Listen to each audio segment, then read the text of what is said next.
edition of All About Stilwell. Tonight we're visiting the Stilwell Fire Department, and our host tonight will be Fire Chief Larry O'Neal. Well, let's start off by welcoming everybody down to the fire department tonight for your walking tour of what we have here in town. Start off with, we're going to show you our volunteer roster here. This has the name of all the men on the fire department, and then we also keep up with our schooling.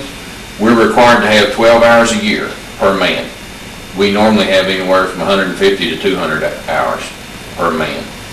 But these are all the different classes, and if they have a star by their name, then that means that they have successfully completed that class. I might also add that these classes are certified by Oklahoma State University. We do bring in outside instructors and everything to instruct us on each of these. And then we also have 3 certified instructors from Oklahoma State that are on the department. Ray Dobbins, Ronnie Trenum, and Ed Gass have all gone to school at Oklahoma State and received their certification where they are qualified to teach these different courses. At the present time, we do have a full roster, which is 20 men. That's the maximum that we're allowed. We've got, in years of service, they range anywhere from, Bill Langley is the oldest member. He's been on since March of '71, and he already has his 20 years in, and he has already re-upped for another 5 years. So we know we're probably going to get a minimum of 25 years out of Bill. We've got, I believe it's 2 other men, Johnson Four-Killer and Mac Hill, and they'll complete their 20 years in December of this year, 92. They went on 12/5 of '72. And then it goes all the way down from there to like 17 years and 14 years, all the way down to 1 year. Our newest man is Buffalo Sellers, who just finished his year. He went on 3/12 of '91. So he's got his year's probation in and everything, and we'll vote on him now and put him on as a permanent member. Maybe Buffalo, don't take that for granted. What all goes into becoming a member of the fire department? Well, we screen our members pretty closely and try to keep personalities out of it, but we also want to know that a man will be there in case we need him, because there are times when our life will depend on it. Yeah. And you're actually putting your life in your fellow firemen's hands. So we require that they have a telephone, that if they can't get off during the day, that if it was a really big fire, that their employer would work with us. You know, we try not to abuse that privilege, but we do want them to be able to come if we really need them. Yeah. We used to have a requirement that they had to live within the city limits of town. And then it got to where we didn't have enough people to draw from. So we expanded that to within a mile of town. At the current time, we've expanded it to within 5 miles of town, so that we can get the quality of individuals that we need and, you know, the dedication that we want. Yeah. Used to, well, like in 1975 when I got on, your fire department was made up largely of just your merchants.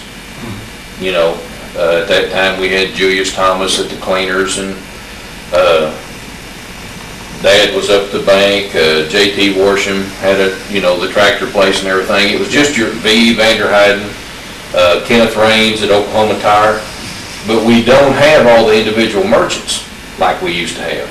Therefore, we don't have the independent businessmen that could get off during the day and, take time or Drop everything. There's been times, and I know I've done it and several others have, when we just flat locked the door and went to fight fire, because we didn't have anybody to stay with the business.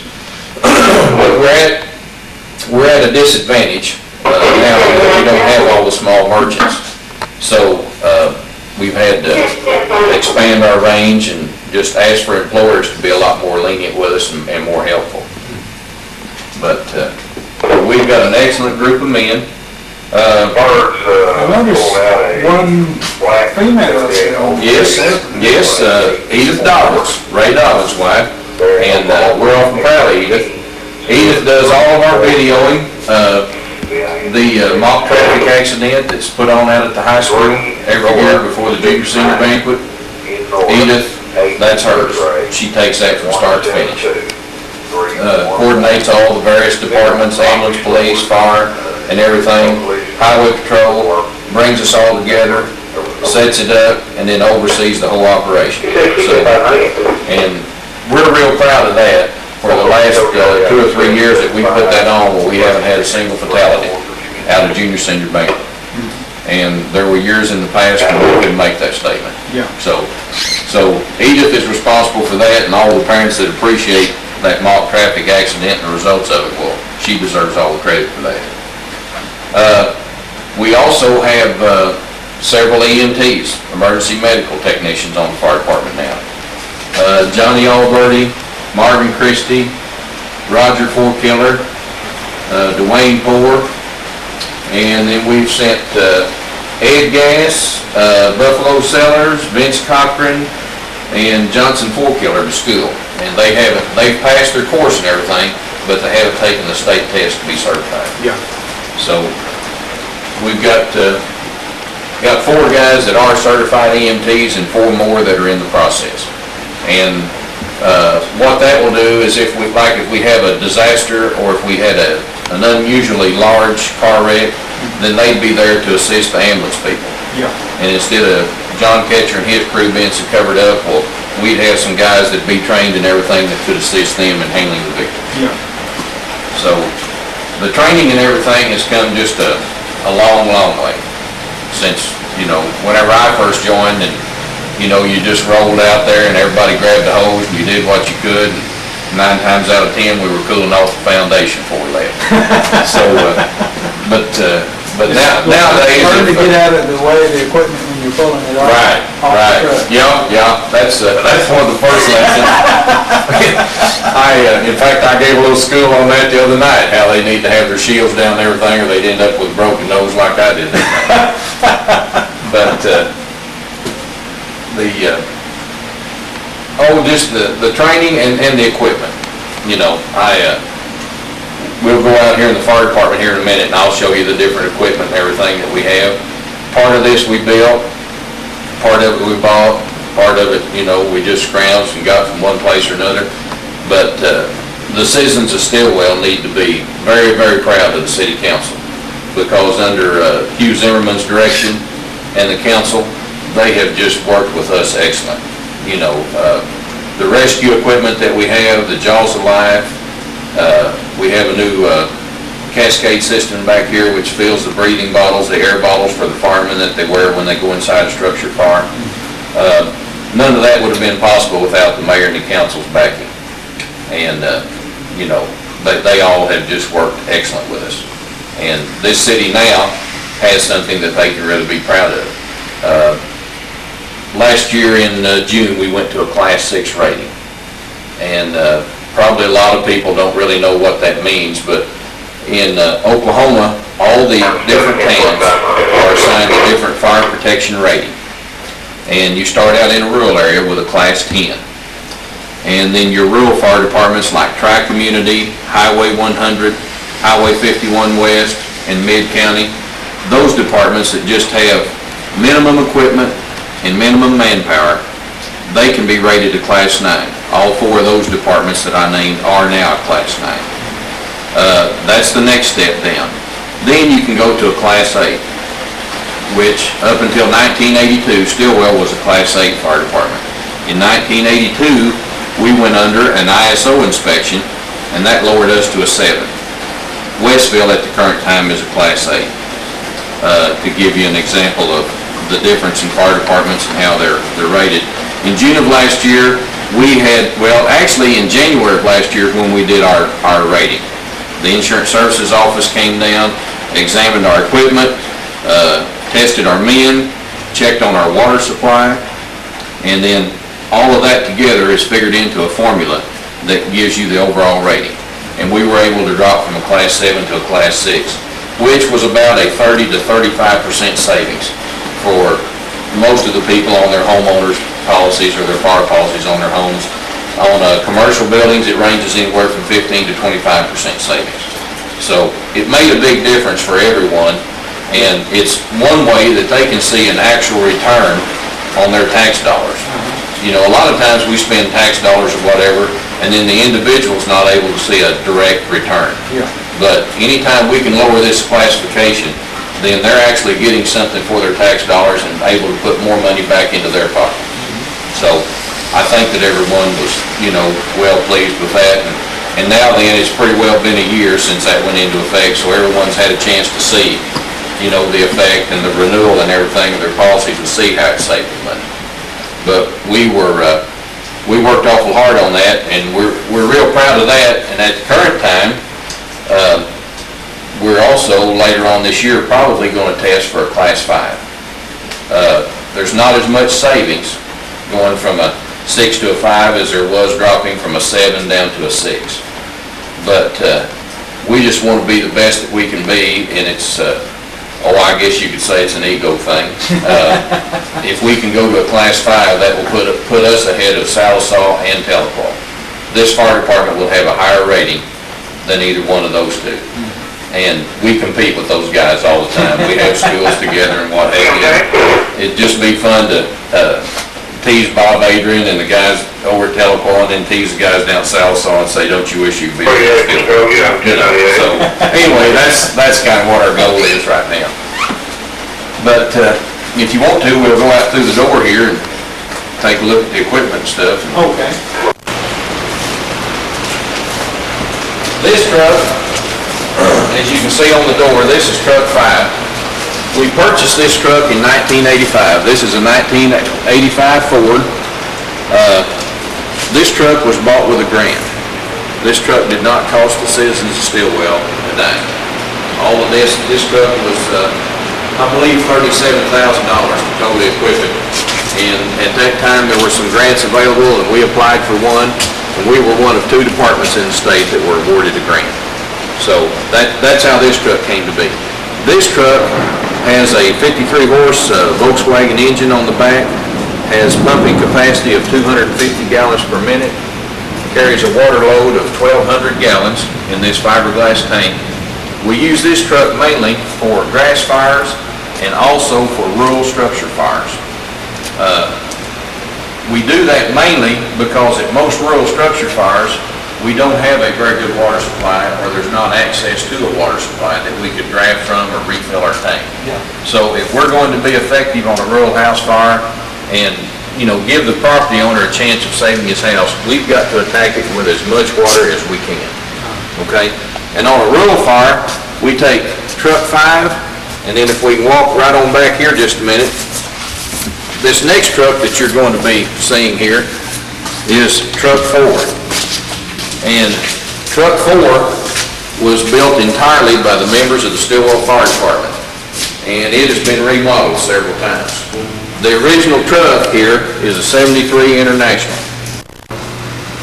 For those of you that have lived in Stilwell for several years, you might remember when this truck was a light blue garbage truck. The city gave this to us whenever they retired it off the trash route. And if you can, you know, you can imagine the treatment that it got on the trash route and everything, and it wasn't in too good a shape. So we more or less started at the ground up and replaced kingpins and bushings, and I think it's got its 3rd motor in it now. But anyway, it's just kind of been a labor of love. We built it from the ground up and everything and got it going. The water tank on it, we went to Prairie Grove, Arkansas, and we bought an old gas truck. There was a 56 Ford gas truck sitting over there, and I don't know, I think we gave $500 for the whole truck or something and pulled it home. But anyway, this was originally a gas tank. This one holds 1,500 gallons of water. Whenever we go on a rural fire, or whenever we go on a grass fire, we always roll these 2 trucks, truck 4 and truck 5. And the advantage is we have 1,500 gallons of water here and then 1,200 gallons on truck 5. That gives us 2,700 gallons of water to attack a fire with. And also, if we're fighting a grass fire and one truck needs to go one way and protect structures or whatever, then we have another truck in case the wind shifts or whatever to protect the other angle. Yeah. Both of these trucks, this truck has a small pump on the back. it's also capable of pumping 250 gallons per minute. And it's powered by just a small Wisconsin engine. The main ability on these, and one reason that we use these for grass fires instead of using our big Class A pumpers, is these pumps on the back here, these have their own separate engine. So you can turn these on and pump water, and if we're in an area like a grass fire, for example, if it's smooth terrain and everything where we can drive like 40 miles an hour, this truck can fight fire at 40 miles an hour. Our bigger are what we call our in-town pumpers, because we do not take these out in rural areas. These trucks, truck 1 and truck 2, are both what's called midship pumps. And what that means is that your pump runs off of the Apparatus engine. They do not have a separate engine to power them. So in order to pump water off of these trucks, they have to be stationary. You have to park them, apply the air brake, put your clutch in gear, and then put it in your pump gear. Sometimes it's 4th gear, sometimes it's 5th gear. But they have to be stationary. And that just isn't practical to fight a grass fire with something when you got to pull up there and put everything in gear and stop, squirt water, and then, put everything back and go again. But they're great for structure fires, house fires, large buildings or whatever. That's what they're designed for. But these two trucks here, are our lifeblood, especially out in the rural area. And we don't have it here to show you yet tonight, but the city just recently approved bids on a new fire truck. And we're real excited about that. We tried to do something that would help the people in town, but we also wanted to do something that would help the people in the rural areas. Because if it wasn't for the people in the rural areas coming in and trading in our town and spending their money here and paying sales tax, then we wouldn't have any money to buy this equipment with in the first place. And we felt like it was only fair that we did something in return for them, to show them that we were interested in helping them and give them something back for their sales tax dollar that they'd spent. So what we did, we started out to build a Class A pumper. And there are, there's about 30 sheets of requirements for a Class A pumper. But the ISO inspection, the Insurance Services Office inspection that I mentioned a while ago, you don't get credit. Whenever they come down to rate us, we don't get credit for this truck and we don't get credit for this truck. They have to pump a minimum of 500 gallons per minute. These trucks each pump 250. So they'll give us a few points for a tanker or whatever, but these large pumpers over here, each one of those is worth 654 points. Anytime they come down and we're trying to help the citizens of Stilwell attain a lower insurance rating, we get credit for truck 1 and truck 2 now. So before we could better ourselves or further ourselves and try to go to a lower class rating, we had to have another Class A pumper. Each town in the state of Oklahoma is assigned a fire flow rating. And a fire flow rating is how many gallons of water it takes on the average to fight a structure in our town that's fully involved. Okay? Stillwell, at the current time, has a 2,250 gallon fire flow rating. Okay? And just to break it down a little bit for you, truck 1 has a 750 gallon per minute pump, and truck 2 also has a 750 gallon per minute pump. Okay? You add those two together, that gets you at 1,500 gallons per minute. We need to be at 2,250. So we were 750 short. So the men in the department, we met for over a period of 5 or 6 months, and said we need to address that fire flow rating and the shortage that we have there. So what we decided on was a 1,000 gallon per minute pump. Okay? But we also wanted something that could haul a large quantity of water, something that could be taken into a rural area. These trucks with their midship pumps and everything, those pumps have casings and packing up in there, and that protects the impellers and everything. But if you drive one of these trucks over a dirt road, you jar all that out. Then when you get to the fire scene and you need to pump your truck, water just goes everywhere and you lose all your water because all your packing has fallen out of your pump because of how rough our roads are. Yeah. So we knew we couldn't have a midship pump. When we started checking with different fire service companies to see how much it was going to cost to get a Class A pumper and one that would benefit the town and help, lower the fire rating, they told us that the minimum we could do it for was $100,000, and they thought it'd be closer to $125,000. So what we did is we designed our own truck. Several companies told us it couldn't be done and just simply refused to work with us. Well, a couple told us we were crazy. And there were times when we were working on this, I thought we were crazy. But what we came up with is going to be a truck similar to Truck 5 here. But the new truck is going to have a flatbed. It's going to have a 1,500-gallon tank mounted on that flatbed. And then where this pump and motor is at the rear of the truck, this new truck, the pump and motor, will be right behind the cab, in between the cab and the tank. The difference is, on the new truck, it will have a 1,000-gallon per minute pump, and it will have a separate 454 Chevrolet engine that powers that pump. Okay? So the new truck is going to have a 1,000-gallon per minute pumping capability. It'll also carry 1,500 gallons of water. It also is not a midship pump, so it can respond to the rural areas. We can take it out in the country. We can go at the edge of town where we're not within 1,000 feet of a hydrant or whatever. Yeah. It's no problem. We will have our own water supply with us. In order to be a Class A pumper, it also has to carry 1,200 feet of 2.5-inch hose on it. So in the top of this tank, we've incorporated a hose bed. And I'll show you the hose bed on these other trucks, on Truck 1 and 2 here in a minute. But this also has a hose bed up there.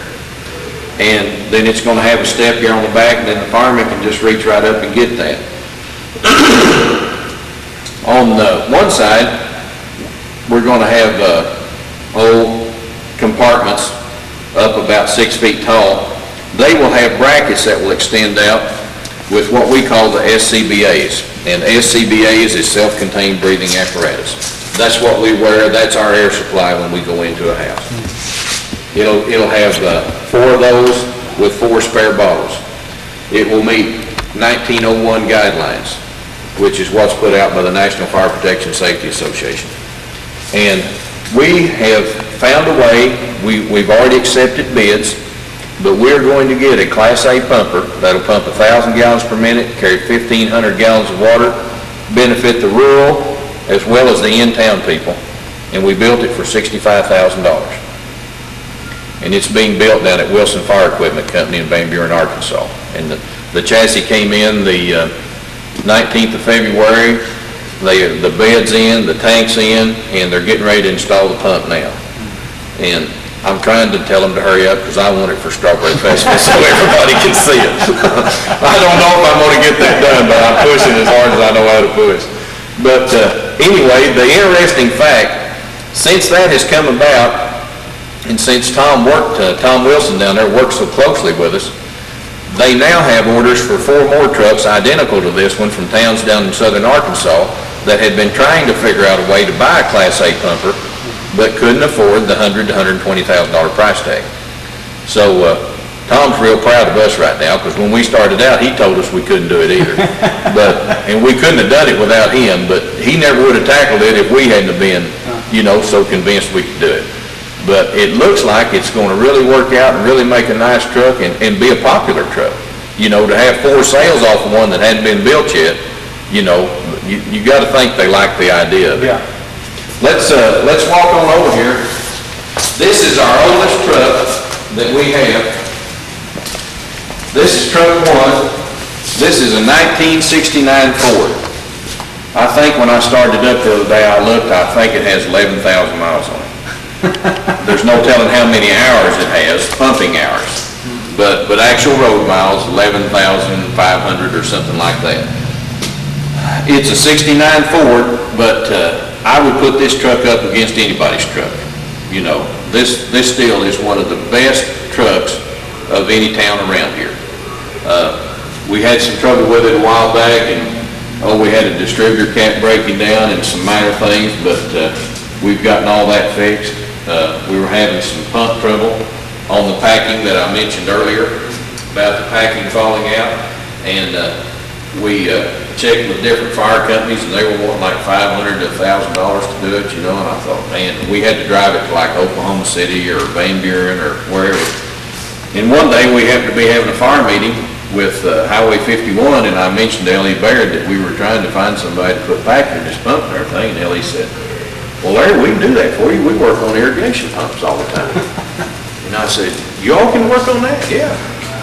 So I said, boy, that'd be great. So we took it out there, and instead of spending $1,000, we spent $50. That's all L.E. charged us, was just whatever the packing cost. But that's, you know, and that's another thing that I'm proud of, is how well the Stilwell Fire Department and the rural fire departments work together. Because we all have a mutual aid agreement. If I need those guys, all I gotta do is call, they'll come to town and help me fight a fire. And by the same token, if they need help, all they gotta do is call, and we're right there with our equipment. But it works out. It gives us more firefighting ability and more equipment in here without having to spend tax dollars of the cities. But then these rural fire protection districts, you know, those guys are all totally volunteer. You know, there is absolutely no compensation at all. Yeah. They don't have the training and everything that we have. So if they get into something where they really needed help, or they needed a certain kind of expertise to handle a situation, then that gives them the ability to have that through us. Yeah.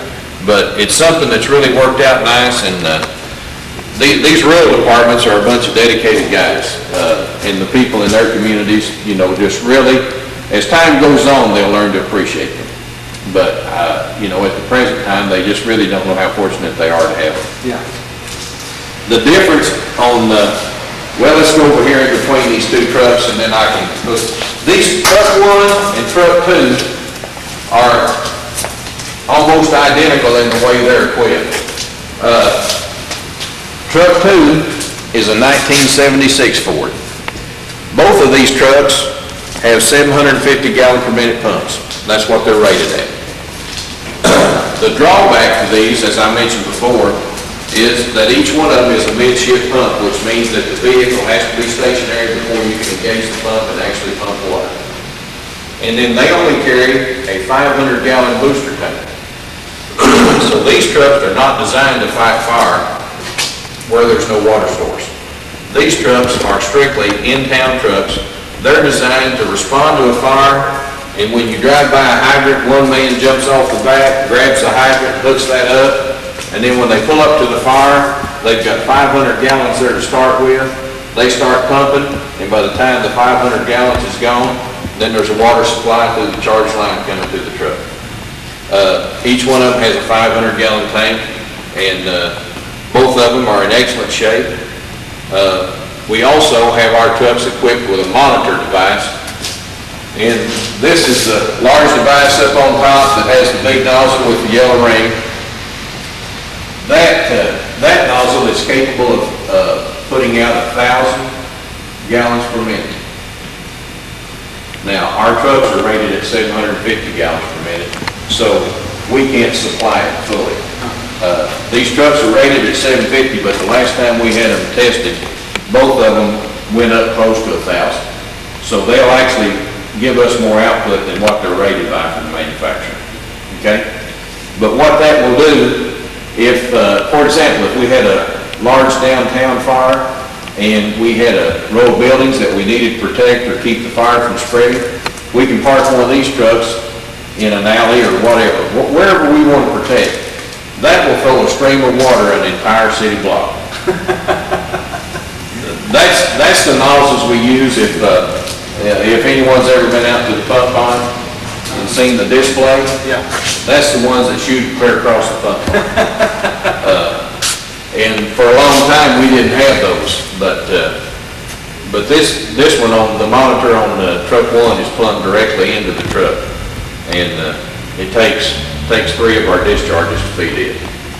But the firefighting capabilities and everything that you can, and the amount of water and the volume of water you can put out with that is just tremendous. You know, we can string 2.5-inch lines, or we can string the new 1 3/4 lines we got, and those are rated at 125 gallons per minute. That's what our nozzles are rated at. So You know, even if we got 4 of those going, time you figure the friction loss on your hose, the first one thing to another, they won't even begin to compare with the volume of water that we can put out. Plus, you can concentrate that on a certain place. Yeah. And you can also take that nozzle and turn it down from fall to a straight stream and raise the pressure on your pump, and it's capable of knocking down a brick wall if we needed to. That's how much force comes out of that nozzle. You sure don't want to get in front of it. Larry, what is all of this here? Okay. This is called hard suction hose. This is used for drafting. Like if we pulled up to a pond or out at the pump pond, you hook this onto your discharge outlets here, your inlets, and you can draft. We don't draft that often with these trucks, but if we need to, then it's there to draft. But that's what it's designed for. This is called a pike pole. Has a hook on the end, and that's what we use to tear down like a ceiling out of a house, sheetrock. We got fire in the wall we need to get to, pull shingles out, pull a window out. It's just a general, all-purpose tool. Yeah. Whatever we need it for. If it's something up high overhead or whatever that you can't reach with an axe, then you can go get the pike pole. Pike poles have a fiberglass handle in them to help insulate the fireman in case he should get into an electrical wire or whatever. We've got all fiberglass pike poles, and that's the reason why. It's for the fireman's protection. All of them are equipped with axes. Right by the pump panel on each fire truck, we'll have gated Ys, Siamese, different valves. It's just an all-purpose tools. Whatever the pumper might need at a fire scene, we try to keep right here close to him, right in this first compartment where he doesn't have to run clear around to the other side of the truck and look for his equipment. These back compartments, this is called a burst hose jacket. And the way that functions, if we were at a fire scene and say someone wasn't thinking or whatever, and they ran over one of our hose while it was charged and it burst, or maybe we just had a bad place in the hose, maybe burning debris blew over and burned a hole in our hose or whatever, then we can take this down there, clamp that around the hose, latch it, and that will seal off the leaks, where you can go ahead and fight fire without having to break all your hose down, shut your pressure down, go get another 50-foot joint of hose, bring it in there and couple it back up. Yeah. You don't ever have to interrupt your water flow. That gives you the capability to seal a leak and go right on with your firefighting. Each one of our Class A pumpers will carry that. Truck 1, Truck 2, and the new truck that we're getting. We also carry foam on each of the in-town trucks. Gas fires, like an oil tanker spill. Several people will probably remember when the large gas tanks caught fire. Jim Hopkins down here, can't remember the exact year, it's like 77 or 78, somewhere in that neighborhood, but anyway, our exposure there was 100,000 gallons of gasoline in the storage tanks. Then we had the small bob truck there that had 2,000 or 3,000 gallons on it. Not a whole lot, but anyway, it was fully involved when we arrived. One of the larger tanks ruptured. Not severe, but it ruptured and ran out on the ground, and so we had to cool all that down. What we had to do was try and cool down the 100,000 gallons to keep it from exploding or becoming involved, but at the same time, we couldn't concentrate all our water and manpower on that. We also had to put the fire out. And that was the day that we called for mutual aid, but we called for Salisol and Telequal to respond. And I never will forget, I hadn't been on the department all that long at that time. And when those guys pulled up Telequal, the first thing they asked me, they said, "Man, how much foam did you guys use to put that out?" And I said, what are you talking about? And he said, well, man, you had to go through several cans of foam, because these are 5-gallon cans, you know, that'll treat 1,000 gallons of water. Each can will treat 1,000 gallons of water. I said, we didn't use any foam. He said, why didn't you? I said, we didn't have any. So they went on to tell me that in all the schools they'd been to and all the books they'd read and everything, it says that it's impossible to put out a gasoline fire of that magnitude without any foam. But I guess if you're scared enough and you're dumb enough, it's possible to do it, because somehow we pulled it off that day. At that time, we didn't have any protective clothing. See, every man on the Stilwell Fire Department now is equipped with a full set of bunker gear, which is made out of Nomex, which is a fire retardant type cloth. They've got a bunker coat, they've got pants, they've got the rubber boots with the steel toes, they've got leather gloves that are insulated and lined, they've got Nomex hoods that they can put over, and that protects their back, their neck, their ears, and all that. Each man has a helmet with a full face shield that will come down. And then if it should be necessary that we mount an interior attack and like go in a burning house or whatever, nobody goes in a burning house without a full SCBA on, the self-contained breathing apparatus. Back years ago,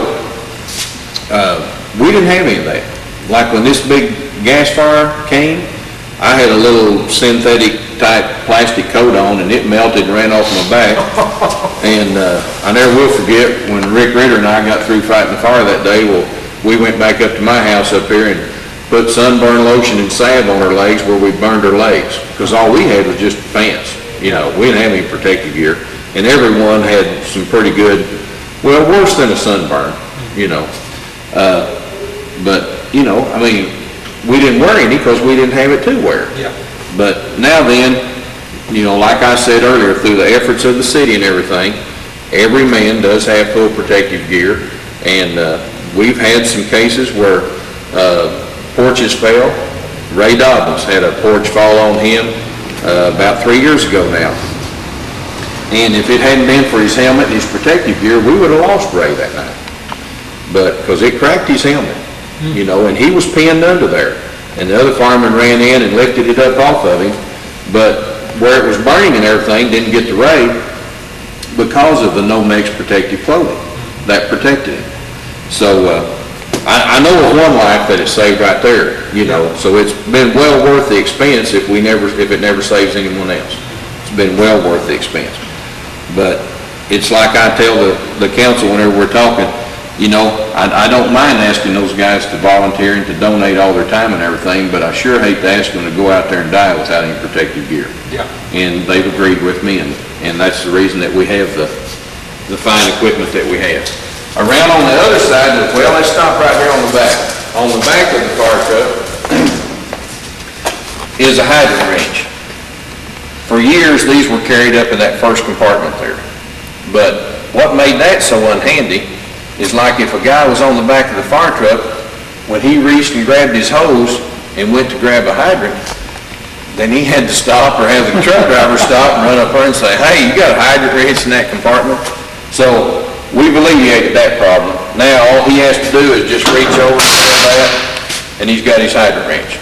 That's what you loosen the caps on the hydrant with, and then this top part here, you just adjust that out, clamp that down, and that's what you turn it on with. Okay? And then also, in case you have a joint of hose that's leaking or whatever, these are called spanner wrenches. That's what you use to tighten the hose with. Has the brass fittings, and this is what you use to tighten that down. So anything that can go wrong whenever he's hooking to a hydrant, if he has a hose that's leaking or needs to turn on a hydrant, needs to shut water off right quick, whatever the case may be, then he's got it right here. And whenever he gets ready to grab the hydrant, he can just unbuckle that, throw it by the hydrant, grab his hose, and he's ready to go. This is a hose clamp, and that's used, you can use it on a hose coming from the hydrant to the truck. You can also use it on a charged fire line going from the truck to the fire. anytime that we have any kind of an emergency, if we should have a hose burst, if we should have a man get down out on the end of a hose and he can't get the nozzle shut off and it's laying there beating him and everything, you say, boy, we need to shut that hose down. So you yell back at the truck driver, you know, and you say, hey, shut down line 1 or line 2 or line 3, whichever one it is. Sometimes the truck driver can't hear you. These trucks are revved up, they're making a lot of noise. He's there trying to keep his pressure constant, you know, and take care of his men, be sure they've got water. He can't hear. So even someone that doesn't know, and sometimes you may not know which line needs to be shut off, because they may get intertangled and crisscrossed at a fire. Any fireman can go and grab this, run it out there, hit the latch, bring it up, put it on the hose, mash it down, and instantly the pressure's off. It shuts down the water right then. And then whenever they get the man up and everything, they're ready to start fighting fire again, all he's got to do is come over and grab that, trip the lever, and he's got a charge line, he's ready to fight fire again. But thank goodness we don't get in circumstances or situations where we have to use that often. But if you ever do need it, that's one reason it's on the back of these trucks. It's got to be accessible and easy to get to. And that's the reason it's there. You were speaking about the hoses sometimes bursting. Do you still have the trouble with people running over the hoses? Come to try to watch the fire when they have to stay away in the first place. we don't normally have it on a structure fire, a house fire, something like that. Normally, on that, we don't have like a hose lay run several blocks to a hydrant or whatever. And thank goodness the public has become a little more advised, and they realize that they shouldn't be running over fire hose. You know, they're more conscious than what they used to be. Yeah. And they realize we're out there trying to do a job, and most of them watch out for us. You know, so no, the running over the hoses and everything is not nearly the problem that it was 15 years ago. Nowhere near the problem.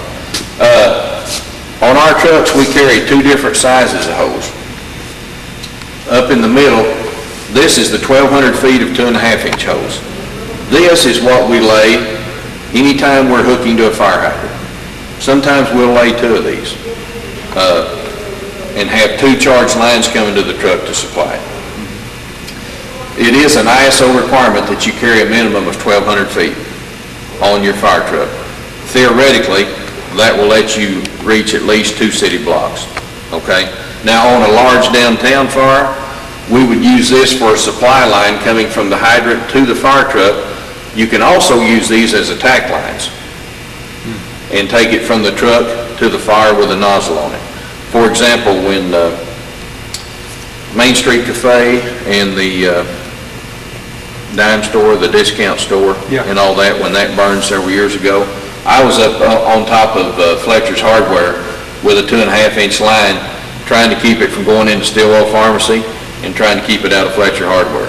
I'd fight the pharmacy a while, and then I'd fight the hardware store a while. I was never so thankful in all my life when I looked up and I saw Telequa pulling up with their ladder truck, because I knew then that I get to get down. You know, and I said, set it up quick, you know, because boy, that had been all I could stand. I'd been up there about an hour and a half with that hose wrestling it around, and had the flu and didn't feel too good at the time when I showed up. This is 1 3/4 line. For years and years, in the fire service, we used 1.5 line. And no one ever did, you know, really give it a great deal of thought. And we used, our 1.5 was this old style nylon with a double rubber jacket, okay? Now, the way we have to fold our hose and carry our hose on the trucks, we rotate this hose ever so often, okay? But still yet, that rubber will crimp and dry rot inside there. And it breaks down, you know, it breaks down over a period of time. Then they came out with this 1 3/4 hose to replace the 1.5 hose, and it cuts down on your friction loss. Anytime you're fighting a fire, you have to figure friction loss if you're going very far. Like 200 feet, if you're reading 200 GPM here at the truck, then you could be actually just be 175 or something out on the end of your hose because of the friction loss involved. This new hose, this 1 3/4, does not have the friction loss that the 1 1/2 hose has. And this also is lightweight hose. We'll go over here in just a minute and I'll show you some of the spare hose that we have.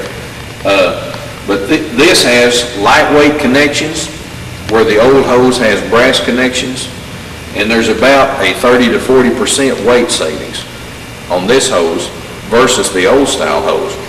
And you don't think about that meaning that much until two of you are trying to pull 200 feet of hose and you're out on the very end of it, and it's all wadded up there by the truck and you're trying to straighten it out.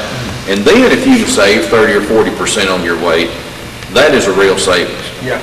The fatigue factor, and like this hose, like if we're going around the corner of a house, this old hose was almost impossible, to drag around a corner and make a 90-degree turn with. Just almost impossible to drag it around. This new hose, you don't even know you've come to a corner. It's really helped us, and it's a lot easier to roll up and put up once your fire is over. Just a lot easier to handle. Plus, it gets more water to the end of the nozzle where you need it. And we've just really been impressed with it. We carry different types of ladders on all of our fire trucks. What we try to do is carry a 24-foot extension ladder, a 14-foot roof ladder, and then what we refer to as an attic ladder. This ladder will fold up to where it's only about this wide, and in case we need to go down a hallway or whatever and then go up to a crawl space, this ladder serves that purpose. That's its main function. If we've got a tight place or something we need to get into, then that's the one that we take. On our Class A pumpers, or our in-town pumpers, we also carry the breathing apparatus. Each truck has 4 of the breathing apparatus on it. Now, we don't use these that often, because anytime we have a structure fire, or any place where we feel like we're going to mount an interior attack, the War Wagon responds. And I'll show you in a minute the inside of the War Wagon and everything, and you can take a look at that. But we have the SCBAs hanging up, and they're a lot easier to get on. There's 6 of them there. They're already rigged up. The basker they're hanging, and just in a second we can be in them. Where on these, we have to take them out of the case and everything and open it, bend down, get it, raise it up over your head, slide it down on your back, and buckle up and all that. Yeah. On the War Wagon, you just walk in, buckle up, and you're gone. So these on here mainly serve as a backup. Before we had the War Wagon, these were our primary source of breathing apparatus. But since we've got that, we've all got spoiled, and we don't use these that often. This compartment holds more breathing apparatus. That's the other 4. We're getting ready to revise our compartments and the way that we carry our SCBAs on these trucks. Ray Dobbins is in the process right now of building us a rack that will allow us to carry 4 spare bottles on each one of these trucks. So in case we have a really bad situation, a really big fire or whatever, then we can come back to these. We'll have 4 SCBAs with an air bottle already on them, and then those are 30-minute bottles. Anytime a fireman goes into a house or whatever, he has a 30-minute air supply. When the bottle gets down to where he has 5 minutes of air left, then an alarm automatically sounds. A bell goes off. That lets him know he's got 5 minutes to exit the house and still have a fresh air supply. Yeah. Okay? So each one of these has a 30-minute bottle installed, and then when we get our rack fixed and everything where we can safely carry the bottles and they won't roll around or be damaged in any way, then we'll have 4 more. So we could have 4 guys with a fresh air supply of an hour each, is what it amounts to.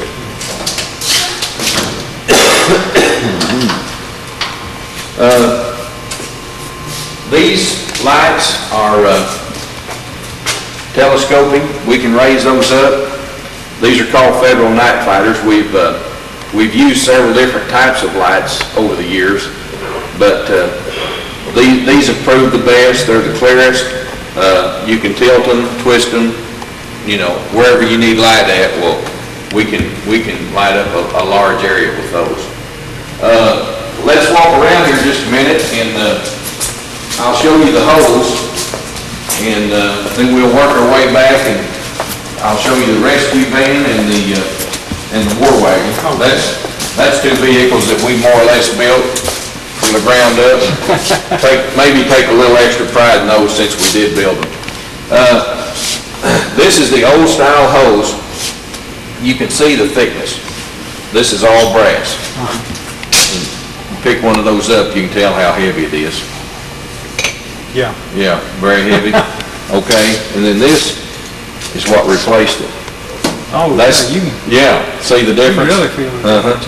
But this is the new 1 3/4 hose that we looked at on the back of the truck there just a minute ago. And this is what replaced the old 1 1/2. Because this is 1 1/2 wide, where this is 1 3/4. You don't have near the friction loss on this, and plus, I don't think I was exaggerating about 30 to 40% weight savings, do you? It feels more than that, really. Plus this is just a double jacketed polyester line, where this hose is see the thickness? That's the double rubber line. You not only have a weight savings in the connections themselves, but you have a huge weight savings in the hose. And this is the same thing holds true in the old style 2 1/2, and then this is 3 inch. This is 3 inch hose with 2 1/2 inch lightweight connections. This weighs a whole lot less than what this does, even though it's a larger diameter hose. Yeah.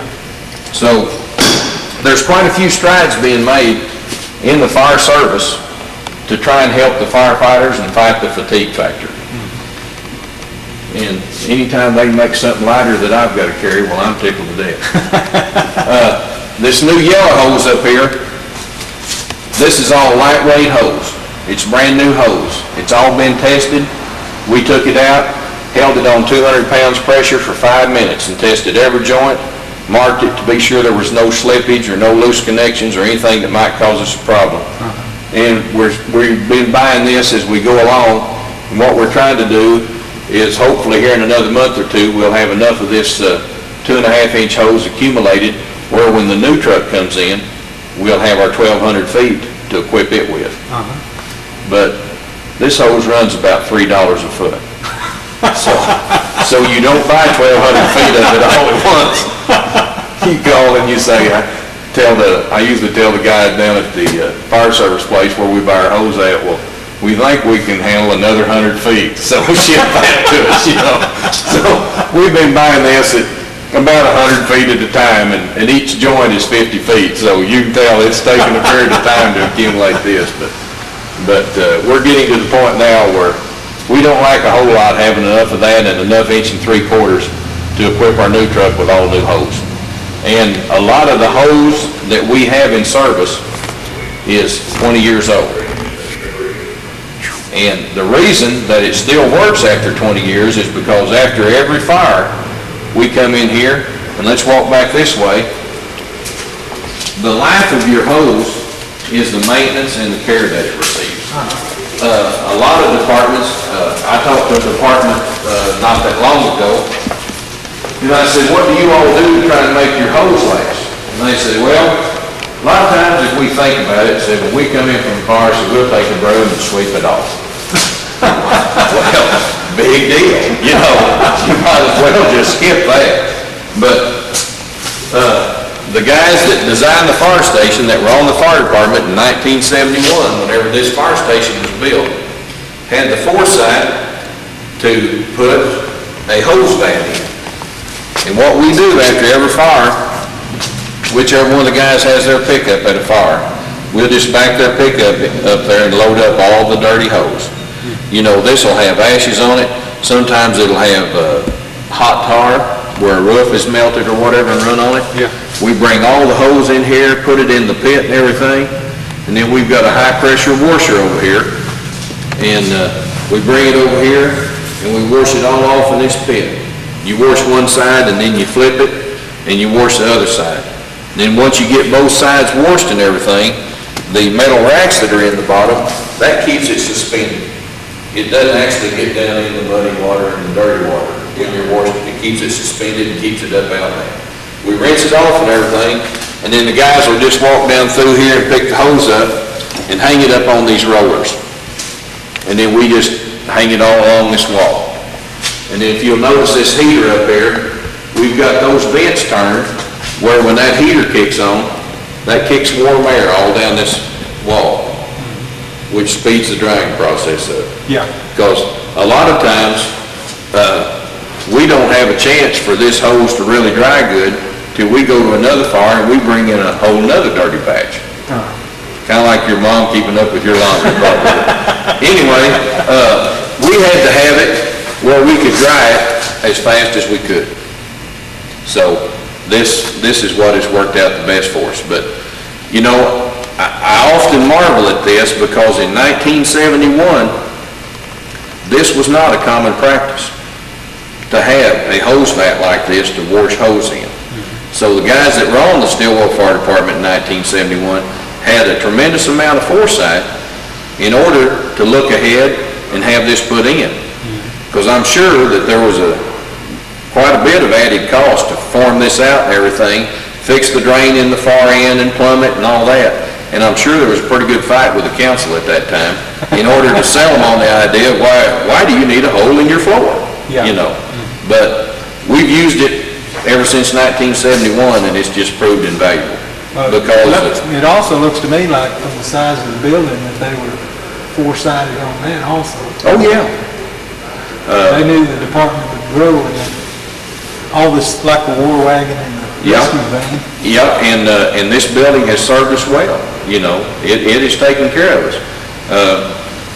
Hugh sometime asked me here a while back if what I was going to do with the new truck, and I said, hey, if we have to, we'll just build another bay, but we've got to keep going. And so whenever they built the new ambulance building over here, they did build us a new bay that we were very thankful for. So we've got some more room that you'll see here in a minute, so we've got a place for the new truck. But he sometimes accuses me of trying to buy a fire truck for every fireman, but I'm not really doing that. I know sometimes that it may appear that way to him. This War Wagon, this project was started last summer. Ed Gass and myself were down here one day at lunch hour and we were looking in a bargain post. And we've been, ever since the ISO had come and done our inspection, they told us that, hey, you need a service truck. Well, what is a service truck? We weren't really sure what he was talking about. So he told us what equipment it needed on it and everything. And I don't know if we can, hopefully we can line it up enough where you can see inside. But this was a service truck for a plumbing company in Muskogee. And it started out life, it's a 1974 Chevrolet, it started out life as a laundry truck, Teal Laundry. So anyway, it was painted white and had Bogle electric and plumbing or something on the side of it. So we went over to Telequa one night and rented a sandblaster and we sandblasted this whole thing. It's an all aluminum body. The entire body is aluminum. And got it sandblasted and everything, and in the process, when we did that, we noticed that the doors had all rotted out. This has plywood sandwiched between two sheets of aluminum. The doors were all rotted out. This was all pitted and everything, and Ed Gass does all of our painting. Ed painted this for us, and Ed masterminded this. And Ed said, no, boys, those doors won't pass. If I'm painting it and I'm fixing it, we're going to have new doors. And of course, we tried to talk him out of it because we knew how much work that was going to be. But he wouldn't go for that, so Stilwell Fire Department built new doors on both sides when we finally tracked down the metal and all that. Let me turn on this battery and I'll bring you up inside here and show you. In order to fully equip this, we're required to carry 6 pike poles of 3 different lengths, 2 each. So we have 2 6-feet pike poles, 2 8-feet pike poles, and 2 12-feet pike poles. Also have another collapsible attic ladder. Have a power saw with a carbide tip blade, which can be used to cut through block walls, roofs, or whatever. Just in case that one's not working good, we also have a backup chainsaw. So that assures us that we've got 2 power saws in case we need to get through something. Yeah. Used to, we used the old fire axes, but that's forever, you know. Fire axes, bless their hearts, they have a way of getting dull and then nobody remembers to sharpen them. So this way, we always got a sharp chain. We've got a spare chain we carry with us so we can cut whatever we come in contact with. Got a 5,500 watt generator in case we're at a scene and we need portable power or whatever. We also have portable lights. We have the handheld lights up on the front there on the wire rack, and then the big yellow tripod light has two 500 watt halogen lights, and then we're in the process of building a 250 foot electrical cord that we can plug in here at our generator, and like if we're working a rescue scene or whatever, and it's a long ways down in there, you know, we got to go down a ravine or whatever, Yeah. we can take our lights right down there with us, have 250 feet of cord. It's 12/3 cord, so we don't have any power loss, and we can handle any scene that we need to. Previous to that, we just had, you know, the little 100 feet electrical cords. Yeah. And they just, if it's a very long or a very involved scene, they just won't stand up. We've got our axes. We've got bolt cutters. Something that a lot of people may not have seen is this tool, and we've got 2 different lengths of these. This is called a hooligan tool, pry bar, entry bar. It has several different names in the fire service, but this pointed end is used to take out windows, take out a door, well, a lot of times it's used the same as a pike pole, you know, with the hook on the end that I showed you with the fiberglass handle earlier. And then this has a beveled edge here, where if you need to pry or get into anything. And then this can be used, this can even be used like on a car scene, a car wreck or whatever, like if you need to go down into a door and pry that to free it, like if something happened and our jaws weren't working or whatever, then we can use this to actually remove a victim from a car. So it's kind of multi-purpose. It is. Multi-purpose too. And one of the most popular tools in the fire service. And you may have noticed there's 2 different axes there. Both of these are what we call a pick head axe, but one of them is a wooden handle. This axe on the floor here is a wooden handle. And then we recently bought about 6 of these fiberglass handles because they're not as bad to split and they take abuse a lot better down here. They're also lighter weight, and if a fireman should happen to pick this up without a glove on, doesn't have to worry about the splinter problem. So we've got 6 of these, and so far we've been extremely well pleased with them and the way they perform. When we were over on the truck a while ago, we talked about the SCBAs that were in the black cases and how we had to unbuckle those and, you know, get into them and everything. The advantage to these is all you have to do is fold that out and back right up into it, put the straps on, buckle it around your waist, and pull it right out. It's just in a clamp. You pull it right out. Cinch it up, pull your straps down tight, reach right down here, get your mask and put it on, hook it up, and you're ready. You know, saves an awful lot of steps, just an awful lot of steps over the old way whenever we had to go in there and, you know, get the cases out and unfold them and, you know, save several steps there. We were talking about people running over hose a while ago. These barricades, that's what they're for. Those are hose barricades. We also use them at accident scenes a lot. But you can straddle a hose with that, and then people can tell that you do have something there. And so that's what those are used for. Some other equipment that we have on here, we carry a cutting torch, oxygen, and acetylene. Hopefully we'll never need that, but in case we'd have a large building collapse or something like that where there were steel girders or whatever, then we could use this to cut victims loose. Yeah. It's just another tool in case we should ever need it. We've got it there. This fan is a smoke ejection fan. That's a gas-powered fan. This is an electric-powered fan. But what we do is, like after we have the fire out and everything, then we use these exhaust fans to remove the smoke from the dwelling or the building, whatever's on fire. And that's part of our salvage and overhaul, where we try to go in and save as much as we can and not have more water damage and smoke damage than you had from the actual fire itself. Yeah. You know, our job is to fight fire, but our overall job is to try and save property and save lives. That's what these are for. We carry 10 of these large 12 by 24 salvage covers. So if we've got a flue fire or we've got an attic fire, while we've got guys up on the roof and everything that are up there, you know, chopping hole, or we can get to the fire and spraying water or whatever, some of the other firemen will be down inside spreading salvage covers over the furniture so we don't damage it from water.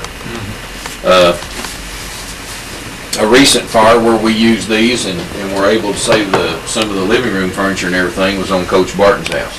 Yeah. When he had his fire out there. He mentioned he was surprised how many things were covered up. When he went inside. Yeah, because when he came in the house, he asked me, he said, "Larry, what's all this stuff?" I said, "Well, we cover that up so the water won't," because that house had an old Silatex ceiling in it. And as soon as you soak that with water, it's coming down. Yeah. You know, and you don't have to wait very long either. It'll just come right down and accommodate you.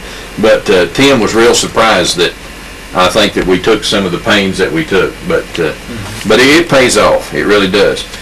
These, a lot of people may wonder, well, what are you doing with a bunch of blankets?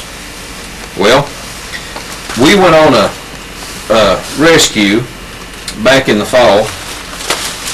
We had 7 victims in a 2-car accident on Swepson Hill. And the ambulance service responded with 2 ambulances. We responded with this War Wagon with our rescue van. And we had people sitting out there in the rain and in the cold, and we suddenly realized that neither the ambulance service nor us were equipped with blankets or whatever to take care of these people. So I started to search and started looking, and I finally found these wool blankets through one of our suppliers for $10 a piece. So we now have 20 of these blankets. So like if we'd have a big bus wreck or anything like that, we could take care of a minimum of 20 people with just the blankets we have on hand here. And comfort them and at least, you know, keep them warm until we're able to transport them to a hospital or whatever they need. Yeah. These are portable lights that we use on rescue scenes. We also use those on fire scenes. This is a 500 gallon per minute nozzle that you'd use on the 2.5-inch hose, which is the large yellow hose that we looked over there. These are spare bottles. These are the 30-minute bottles that go on the self-contained breathing apparatus that we looked at back here a while ago. They're hanging up on the wall of the War Wagon. Up here is a piece of equipment that we're awful proud of. These are airbags that can be hooked to these portable bottles. And then these are our controls and everything right here. These 2 bags between them have the capabilities of lifting 48 tons.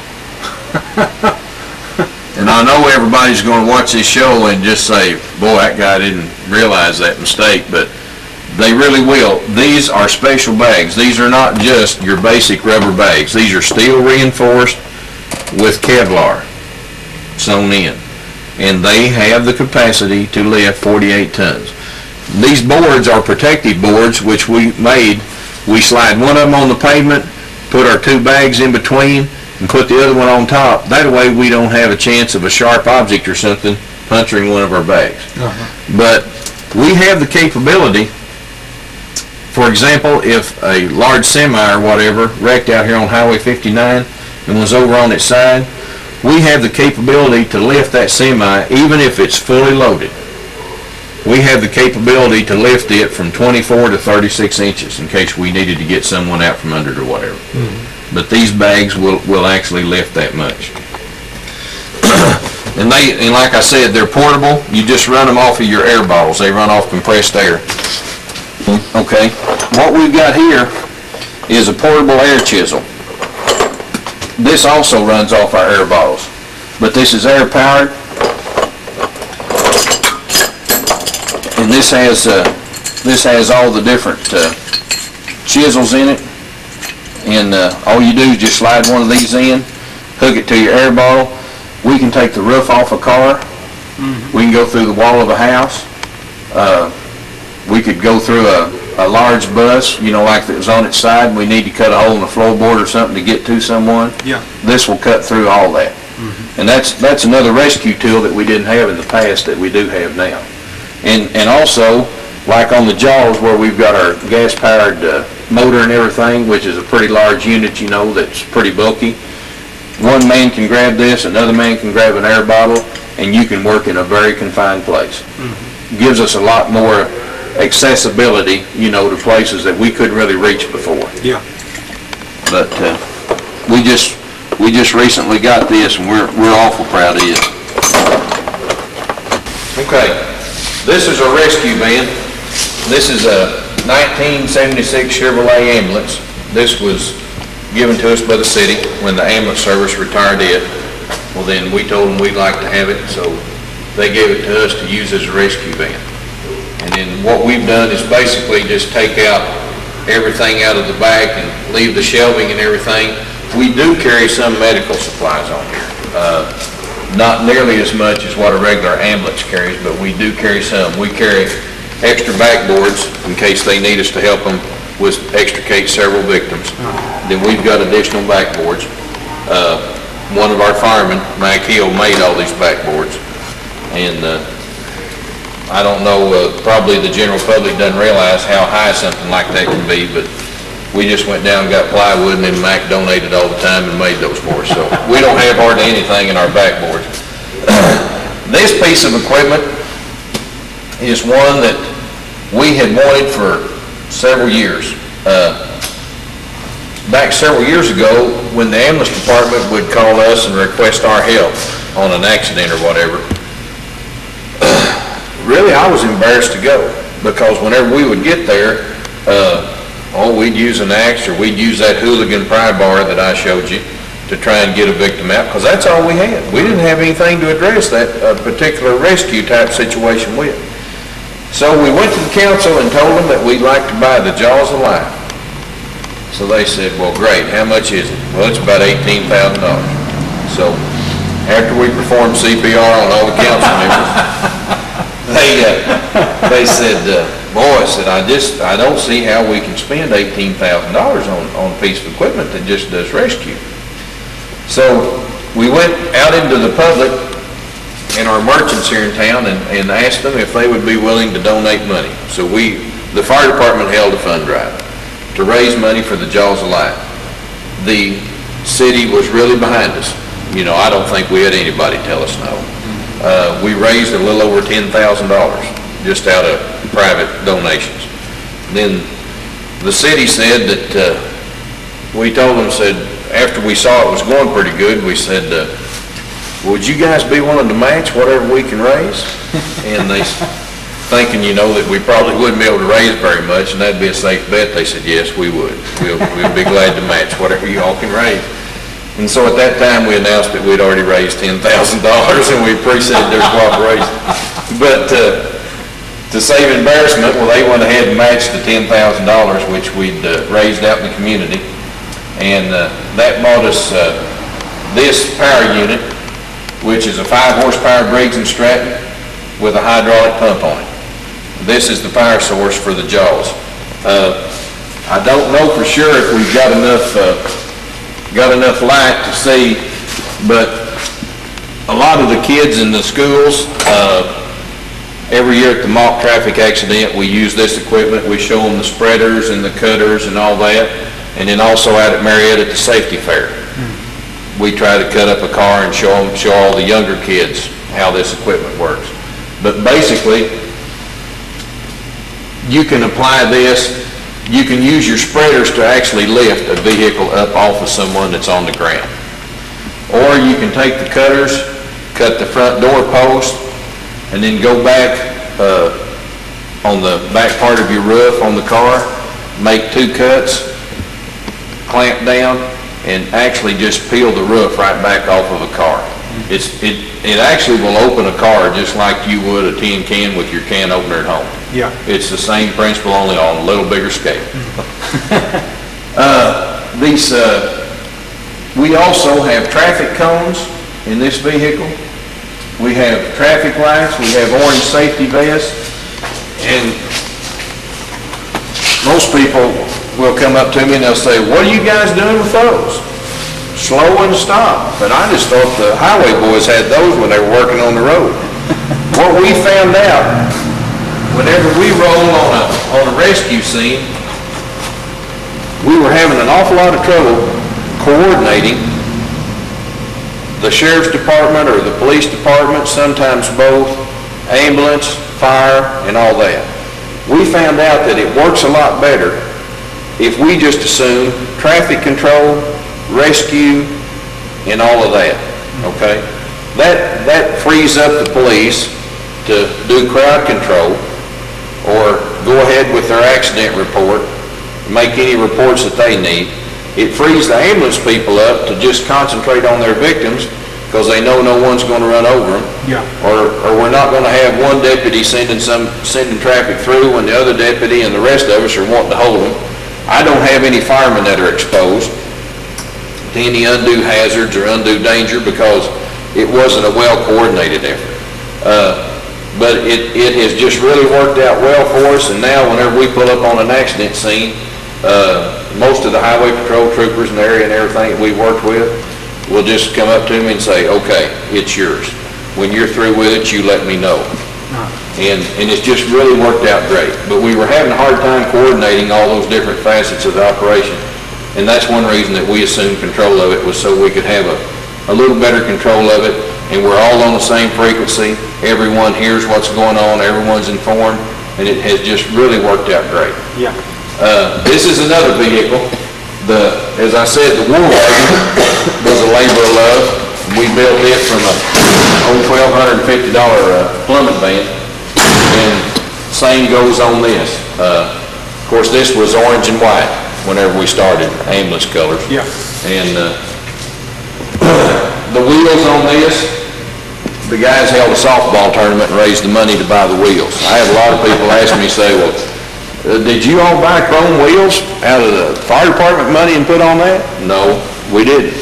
We had a softball tournament and volleyball tournament, first one thing the other, but we raised the money for the chrome wheels. So the taxpayers didn't buy any chrome wheels or any of this fancy stuff. We just wanted it to look nice because it was something we built and we had a lot of pride in it, and we just thought it would make it look better, and that's something that we did. And a lot of people have asked me, said, "How come you named this the War Wagon?" And that's whenever we were building this, that's just something that kind of evolved. And one night down here, the TV was on in the meeting room here, and the John Wayne movie about the War Wagon and everything came on. And I told the guys, I said, actually that's what we're doing. We're fixing us a War Wagon. Something that we can actually go to war in and fight a full-blown fire with. Yeah. And it just kind of caught on, and so everybody said, "Well, let's just call it the War Wagon." So when it came time to paint the letters on there and everything, well, it was only natural that the War Wagon go on the back door. So that's how that came about. I think that pretty well covers our vehicles. We do have a Suburban that right now is semi-retired. The War Wagon took its place because the War Wagon has the capability of hauling a lot more equipment. We're in the process of rigging it where we can have more or less 2 War Wagons. Have one on a smaller scale and one on a larger scale, and then that way, if 2 alarms are called in at the same time, this War Wagon can't be at both places at the same time. So if we need to split our crews and send half the guys to one fire and half to the other, then at least they'll have a support vehicle to help them with. And that's what we're in the process of doing, but we're going to have to buy some more equipment as time goes on. And, it's just a continual process because you always have hoses wearing out, nozzles wearing out, axes wearing out, radios wearing out. you know, it's just a continual and a constant battle to try and keep everything up and running. Because we do have a lot of vehicles, and everything we've got has moving parts, you know. There's not anything that won't wear out. Everything down here will wear out. But the guys are real good. They take a lot of pains with it. We don't lose near the holes that a lot of departments lose through carelessness or dragging it through a fire and getting burned places on it, you know, or all that. Yeah. So I really got to commend my guys because they've really been great. If you want to, we'll go around into the meeting room and I'll show you our water supply chart and how the different hydrants are laid out in town and the different size water mains and all that. Okay. Okay. What this is a map of Stilwell.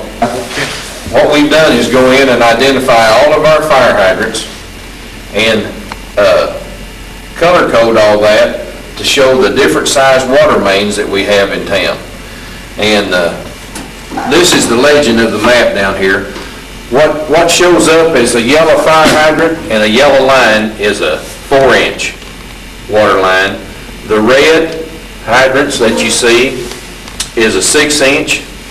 The orange is an 8-inch line. Brown, back up in this area, is a 10-inch. And then the purple lines, which parallel the Kansas City Southern Railroad track down Front Street, that's the 12-inch main. So what we've done is try to get enough large diameter hose where if we have a major downtown fire or whatever, we've got enough large diameter hose to go up and tie into this 12-inch main and run it down to the fire trucks wherever we need it, because that's where we're going to get our most pressure and our most volume of water, because that's the biggest water line we got. Yeah. Before this line was run, I can't remember exactly, but a few years ago, a 6-inch main was the biggest thing we had to fight a downtown fire with. And needless to say, that was not anywhere near adequate. But since the utility department has come in and put in the new 12-inch main and everything, they've also added the new water towers. They also have the capabilities of processing a lot more water than what they had. But we could call them if we had a large downtown fire and say, we need to boost the pressure on the mains. I need 80 pounds or I need 90 pounds pressure. They have the capability now with all the new equipment, the new pumps they have, to supply any firefighting need that we have. For example, if Stilwell Foods were to catch fire today, we have addressed that situation and added new lines, taken out some of these 4-inch lines and all that. We're much better equipped to fight a large industrial fire like that than we were at the time Stilwell Foods caught fire several years ago. Same holds true for Tyson Foods.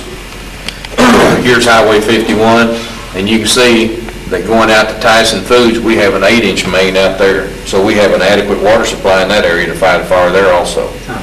And in years past, that need wouldn't have been addressed.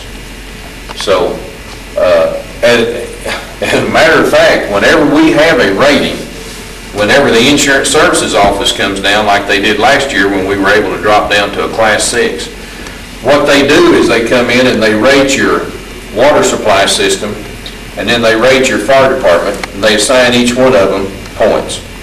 Okay? Then, whenever they get through rating them, they subtract the utility or the water total from the fire total, and that gives you what's called divergence points. And then the divergence points are subtracted off against your rating. Those divergence points actually hurt you. And at the present time, we have a better water supply system than what we do for fire department. So right now, the water supply system is actually hurting us some on our divergence points. That's one reason I wanted this other fire truck and everything to take out the divergence points. So when we get our new pumper and everything and we get that delivered and we address that 2,250 gallon per minute fire flow that I was talking about earlier, then we won't have the divergence points.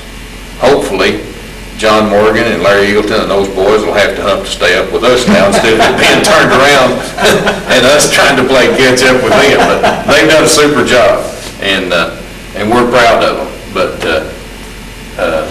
I recently had a meeting with the utility department, and they're getting ready to start a testing program whereby at least once a year they will test every hydrant and record the pressure in the city of Stilwell.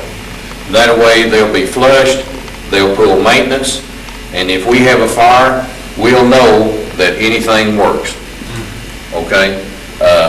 We've tried to do that as volunteers, but if we go out on a Saturday and I gather up 10 or 12 of the guys and we start testing fire hydrants, first thing you know, we got the water muddied on one whole end of town because of the sediment and the rust that will settle in the large lines. Yeah. You know, doesn't mean we got dirty water, it's just that there's going to be some sediment in there.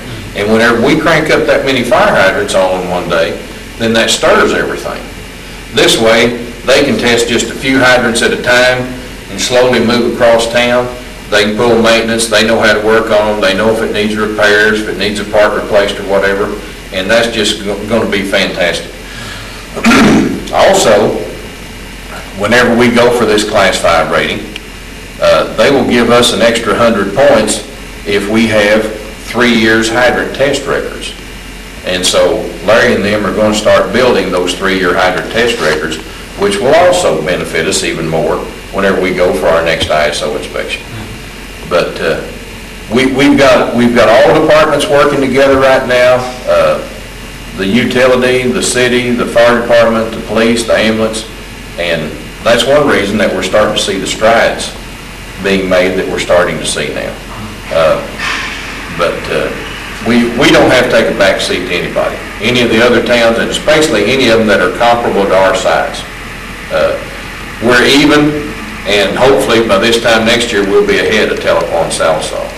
And for the tax base they have and the money they've invested in their fire department, you know, we laugh and go on here that we'd like to have an aerial ladder truck, and we talked about that a little bit before we started tonight, but Telequa has an aerial ladder truck that cost over $300,000. And the city of Stilwell has as good a fire protection rating as the city of Telequa, and we haven't begun to spend $300,000 on all the trucks we've got. But you know, there's going to come a time when that need will need to be addressed. Right now, hopefully what our plan is if we had a large fire or a downtown fire, we would start the initial attack, and as soon as we get the alarm, we will call Telequa and ask for mutual aid and say, send your ladder truck. And hopefully for the 20 or 30 minutes it takes them to get here, we can fight it or slow it down, at least confine it. Until they can get here to help us extinguish it. So, you know, you do the best you can with what you have, and that's what we're doing right now. But overall, this department, equipment-wise, manpower-wise, is in great shape. You know, the town is in good shape. In fact, it's in better shape than it's been in many, many years. You know, because we've had some growing pains. The town's grown, and you know, we've got new industry and all that. But the fire department's starting to catch up. You know, we're where we can handle it now. And like I said, all the rural departments, with the mutual aid agreement we have with them, well, that's been a blessing too. So we're in a lot better shape than we were. This is our meeting room. This is where, like when we have schools, when we call in the other fire departments or whatever, a lot of the rural departments come in and participate in training with us. If we bring like Bill Hulsey from the Broken Arrow Fire Department or some of the instructors from Oklahoma State, well, we invite all the rural departments in and we all come in, and this is where we hold school. This is where a lot of the training takes place. This door here, we were talking about the original building over there, and the part that we've been in until we came into the training room here is the original fire station that was built in 1971. This training room and in the new truck bay here, this was added on last year. We moved in December of, well, actually, 90. But this project's underway here. the next project is underway. A lot of people come in and say, well, what are you all going to do with 2 War Wagons? this is not going to be another War Wagon. This wagon belongs to our Explorer Scout Troop that we have here. We started the Boy Scout Troop. Ray and Edith Dobbins are our scoutmasters, and they started that, I guess it's been about a year now, maybe a year and a half.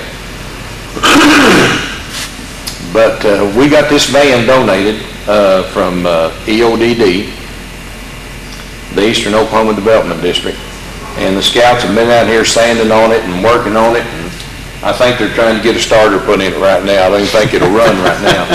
But we've got about 14 to 16 kids that are in our scout troop, and they come down, help us roll hose, help us wash hose, help us clean up the station. And then sometimes on grass fires or whatever, we let them go out with us on grass fires and fight that. They're not allowed to ride in any of the emergency vehicles, and they're not allowed to be put in any hazardous type situation. But we do let them participate, help us, and like in parades or whatever, well, they participate with us in that. Come down and beat us at volleyball every so often and all that. This, on the wall here, this is an addition that we're real proud of, and we just got this about 2 months ago, I guess it was. But this is called a cascade system. These bottles are full of compressed air. And then this fill panel has pressure gauges, and the 30-minute bottles that I showed you that we wear on our backs and everything on the self-contained breathing apparatus, well, this is where we fill those. We've got a compressor right here in the floor. That fills the bottles, and then we have storage here, and these 4 bottles will store enough compressed air to fill approximately 20 of the 30-minute bottles. So before we got this, if we had a large fire, sometimes we would come back, and if we get back at 2 o'clock in the morning, we'll wash hose and everything, put all that up. Then 1 or 2 of us had to stay here for 2 or 3 more hours till this compressor could fill up all the air bottles again. Because you never know when you may need them. Yeah. Okay? Now then, we can come in here, and in 20 seconds, you can fill an air bottle off of this. I mean, you turn it on, it goes, and you're full. And then, during the day, whenever Johnson Poor Killer, that works for us full time, whenever Johnson's here, then he can refill these. But we've already got our bottles full, got them back on the War Wagon and the fire trucks, and we're ready to go again. And then we can build our supply back up at a much slower rate, and it's a lot easier on our compressor and doesn't overheat it. That's something that's really been a welcome addition, and something that we've worked on for several years, and finally got the city to agree that they thought we needed it too, so we're in pretty good shape now. If we can move down here just a little bit, the last vehicle that we've got that we haven't showed you is the Suburban, and this is what I was telling you about earlier, that we're going to use this as a support vehicle and a smaller version of the War Wagon. But we'll have spare SCBA bottles, we'll have SCBAs, we'll have some pipe holes, just first one thing to another. But it'll be a support vehicle. This Suburban we bought as surplus off of the Grand River Dam Association. This thing was literally beat to pieces. We came down and sanded and spread body putty till I thought we were going to give out. But and then we had to redo some of the motor and first one thing to another.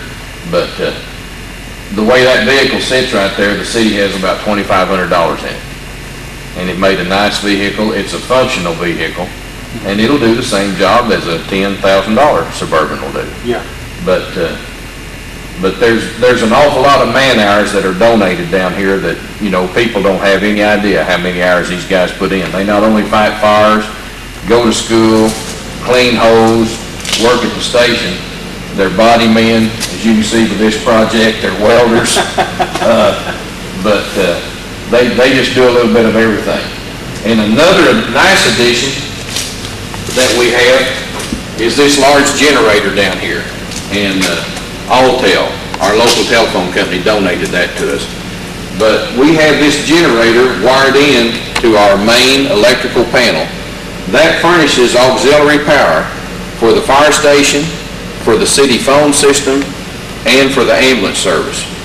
So we could have lights, radios, and we can also work all of our overhead doors. All of our overhead doors are electric doors. And that furnishes enough power that the ambulance service, in case there's a total blackout, they have lights and radios and doors. We have lights and radios and doors. And then the phone system here and at the PD will also function off of this. But that was donated free of charge. That's about a $5,000 generator. And Alltel had to upgrade their services and go with a larger backup generator. And Ed Gass, that works for the local phone company, is one of our firemen, and Ed got them to donate that to us. And that's something that you need, but we need so many other things that it was kind of low down on our priority list. Yeah. So that enabled us to attain that a lot quicker than what we would have, if we'd have just gone through normal channels and the budget process and all that. But we're extremely proud of that. And that's, we really didn't know how to do it to start out with, and we wanted to do it where it would help the most. So what we did is we moved the main board to the phone system down here to the fire station. That way PD, we helped them.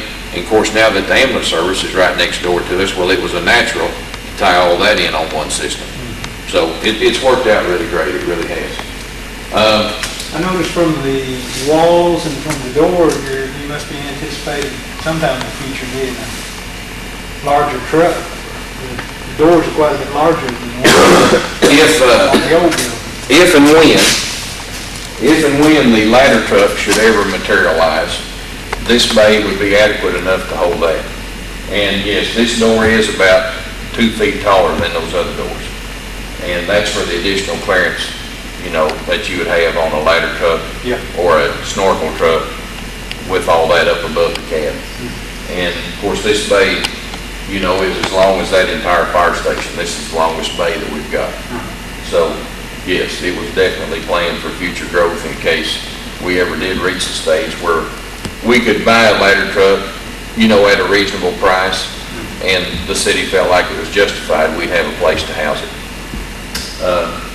And I didn't really point out to you, but the entire station, the old building, and also this new station, water's plumbed overhead in the entire building. So anytime we take the fire truck out, all we have to do is back it back up and install and turn these filler hoses on, and we can fill the apparatus back up with water right there, which is so much better than when you used to have to go out to a fire hydrant and hook a hose up when it was 22 degrees below zero. And all that, you can stand here with the heater blowing in your face now and fill the fire truck. But it's really nice. But we also have air piped all throughout the building for the trucks with air brakes, where we can hook them up.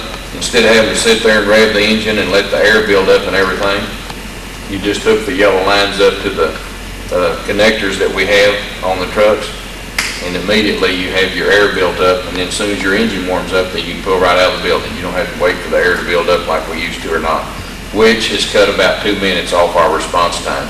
That normally would have been spent sitting here waiting for your air to build up so you could move the truck. So that's another feature that, we bought PVC pipe. Dwayne Kirkendall's a plumber, and he had the glue and the saws, and so one night we came down and did it. But all in all, can't think of enough good things to say about the community spirit, the way the community backs us and everything, and the way the guys all work together. One of the other duties that we didn't touch on before, but under civil defense, I'm also the civil defense director for the town. And anytime that the people hear the warning sirens or whatever, or there's threatening weather, all of these volunteer firemen donate their time to go out and be storm spotters also. And what we do is we'll just surround the town. But I'll have Some people that'll go out on Highway 100, some of them will go out to like Carney Kaufman's, the turnoff there at Cave Springs. Some of them go out to Baird's and sit on that mountain where they can see all that across the west. I'll also send some of them out to Peavine, sometimes Barron, the Zion area, the Greasy area. The predominant mode or direction of travel is from the southwest. So from Highway 59 all the way back around to Highway 51, we make sure we have that covered. And those guys go out there and they sit in their personal vehicles, they're burning their gas.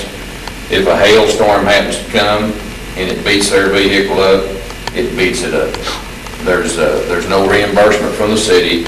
There's no special coverage that'll take care of their vehicle. They just give all of that very freely. And without them volunteering and everything, I couldn't function or operate. Because, you know, the city of Stilwell does not spend that much on civil defense each year. You know, we spend a maximum of about $2,500 to $2,800 on civil defense. And, you know, we're fortunate in that we have the 5 warning sirens and all that. Yeah. But I didn't mention that earlier about our emergency power supply, but the warning sirens are all set off and triggered from the fire department also. So the emergency power also means that we can use those in case of a storm or an electrical blackout. So that's another thing that the generator. If the early part of the storm should knock out the power, We you'd still have be able, if there's a the tornado on generator. the backside of it. Yes, sir. The generator that Alltel donated to us will assure us of being able to set off our sirens. Well, Larry, it's been a real interesting and informative tour, and we're glad to come down and see what all has been done with the volunteer fire department and how much effort is put in. I think it really is truly a volunteer fire department. Yes, sir. It sure is. We appreciate you all coming down. We're always happy to let the community know what we're doing and let them see how their tax dollars are being spent. And anytime that anyone wants to come down through the day even or whatever and take a tour of the fire department, well, the public's always welcome. Okay, I think they find it very interesting, and we appreciate the work all of you do. Thank you very much. And we'll see you next time on All About Stilwell.